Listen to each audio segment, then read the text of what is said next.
Hello people, welcome to sleepy classes back to basics में आज हम इंटरनेशनल रिलेशन से टॉपिक मेकोंग गंगा कॉपरेशन के बारे में पढ़ते हैं। So this is again one of the South Asian regional organisations. ठीक है जी, साउथ एशियन की कैटेगरी में इसीलिए ले रहे हैं क्योंकि इंडिया इसका पार्ट है एंड अदरवाइज जो कुछ इसके मेंबर्स हैं they are South East Asian countries as well, लेकिन हम इसको इसी के अंडर पढ़ लेते हैं।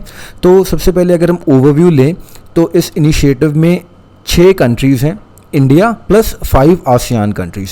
आसियान कंट्रीज़ कौन कौन सी हैं? कैम्बोडिया, लाओपीडिया, म्यांमार, थाईलैंड एंड वियतनाम। ठीक है जी। एंड जो फोकस एरिया है इस कॉपरेशन जो इनिशिएटिव है इसका, that is tourism and culture, education, science and technology, traditional medicine and health, agriculture and allied sectors, water resources and management, transport and communication and small and medium enterprises. तो अगर आप बिल्कुल इसकी Inception पे जाएंगे तो उस टाइम पर टूरिज़म, एजुकेशन एंड जो आपकी ट्रांसपोर्ट, कम्युनिकेशन, यही कुछ जो ट्रेडिशनल एरियाज़ ऑफ कॉपरेशन होते हैं वही इसके मेजर फोकस एरियाज़ थे। लेकिन धीरे धीरे जो ये ऑर्गेनाइजेशन है इट हैज़ एक्सपैंडेड इटसेल्फ। इस ऑर्गेनाइजेशन की जो स्थापना है वो हुई थी द ईयर 2000 में इन वेंटियान, लाओपीडियार। तो दोस्तों एक छोटा सा काम आपको क्या करना है कि जो भी ये कंट्रीज़ हैं, 5 आसियान कंट्रीज़ जिनकी हम बात कर रहे हैं इस इनिशिएटिव में, आप उनके कैपिटल्स के नाम कमेंट्स में प्लीज़ लिख दीजिएगा। ठीक है जी। तो कैम्बोडिया, लाओ, म्यांमार, थाईलैंड एंड वियतनाम के कैपिटल्स के नाम आपको पता होने चाहिए। You should write these in the comment section. आगे बढ़ते हैं। तो जो इनिशिएटिव का मेन एम क्या था कि क्लोज टाइज को फैसिलिटेट करना है between the people who are inhabiting the rivers Ganga and Mekong, and दोनों गंगा एंड मेकोंग को सिविलाइजेशनल रिवर्स माना जाता है। तो जो अगर हम ओवरऑल इस इनिशिएटिव को देखें so it is indicative of the cultural and commercial linkages. तो ये चीज़ ध्यान में रखनी है, कल्चर जब भी हम आपके साउथ ईस्ट एशियन कंट्रीज़ के साथ, आसियान कंट्रीज़ के साथ डील करते हैं तो उस टाइम पर कल्चर बहुत इंपॉर्टेंट है। फॉर एग्जांपल अगर आप हमारी act east policy, look east policy में देखें तो कल्चर का एक जो कंपोनेंट है, एक पिलर की तरह कल्चर एक्ट करता है। हमारा जो एक ब्रिजिंग स्टोन है कल्चर। ठीक है, तो ये इंपॉर्टेंट है इनकी पॉइंट ऑफ व्यू से। आगे बढ़ते हैं तो इनकी इंपॉर्टेंट मीटिंग्स के बारे में देख लेते हैं।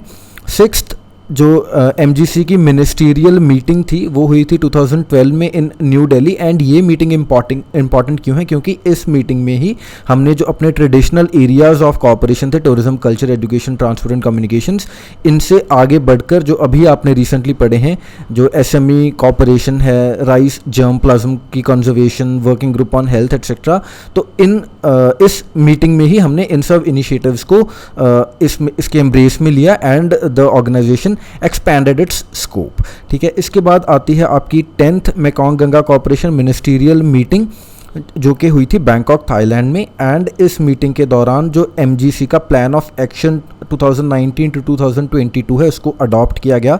एंड क्योंकि ये मीटिंग लास्ट ईयर ही हुई है तो काफ़ी इंपॉर्टेंट है।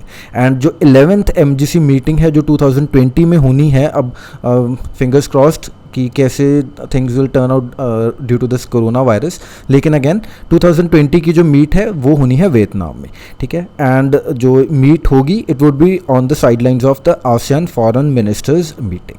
तो ये कुछ इंपॉर्टेंट मीटिंग्स हमने देख ली। इसके बाद अगर आप इनके इनिशिएटिव्स देखें जो कि सक्सेसफुल मान रहे हैं हम, तो एक है आपका MGC का Asian traditional textile museum which is in Siem Reap in Cambodia. And उसके बाद कॉमन आर्काइवल रिसोर्स सेंटर है एट नालंदा यूनिवर्सिटी, राजगीर, बिहार में। तो ये अगेन इम्पॉर्टेंट है। आप ऐसे जो कल्चर के पॉइंट ऑफ व्यू से इन सब चीज़ों का मेंशन कर सकते हैं अपने आंसर्स में, इंटरनेशनल रिलेशंस के आंसर में ऐसी चीज़ें लिख सकते हैं in the context of your India ASEAN relations as well, क्योंकि these are one of the ASEAN countries है ना। और उसके बाद इंडिया अपनी तरफ से जो स्कॉलरशिप्स भी ऑफर करता है to the students of MGC countries. तो ये तो रही हमारी कुछ चीज़ें in the context of Mekong Ganga cooperation. इसके बाद अब जाते जाते आपको थोड़ा ऐसे कोर्स की टाइमलाइन के बारे में बता दें ताकि अगर आप ये कोर्स ख़रीदना चाहते हो तो आपके दिमाग में क्लियर पिक्चर हो कि how the things would be working. तो सबसे पहले 5 जुलाई के अराउंड आपको जो कंटेंट लेक्चर्स हैं वो दिए जाएंगे ताकि आपकी जो नॉलेज बेस है वो थोड़ा बढ़ जाए एंड आप जो ऐसे को एक फ्रेमवर्क में ढालना सीख लें। उसके बाद जो हमारा मैकेनिज़्म है, थीसिस लिखते हैं, उसके बाद हम ऐसे की तरफ बढ़ते हैं, क्योंकि डायरेक्टली अगर आप ऐसे पर जंप करेंगे तो they are some important points जो आप मिस कर सकते हैं। तो that is why will focus on this thesis writing part and अगर आपने ये ट्रिक सीख ली तो उसके बाद ऐसे राइटिंग बिकम्स वेरी इजी। ठीक है जी, तो 19 जुलाई के अराउंड थीसिस राइटिंग के बाद फिर हम फोर्टनाइटली एसेस लिखना स्टार्ट कर देंगे एंड अकॉर्डिंगली हम ये जो हमारा सामान है चलेगा 15 नवंबर तक। तो अगर आप चाहते हैं इस कोर्स का पार्ट बनना तो अर्ली बर्ड डिस्काउंट अवेलेबल है, हमारी वेबसाइट पे जाके वहाँ से विज़िट कर सकते हैं। इसके अलावा जो हमारे प्रीलिम कम मेंस बैच है या जो sociology optional, political science optional, तो ये सभी जो चीज़ें हैं बंडल्स में भी अवेलेबल हैं। तो अगर आप पूरा एक बंडल लेना चाहते हैं वो भी ऑप्शन है आपके पास, या फिर अगर आप इंडिविजुअल कोर्स खरीदना चाहते हैं वो भी ऑप्शन है। ठीक है जी, so that is all in the context of this video. Thank you.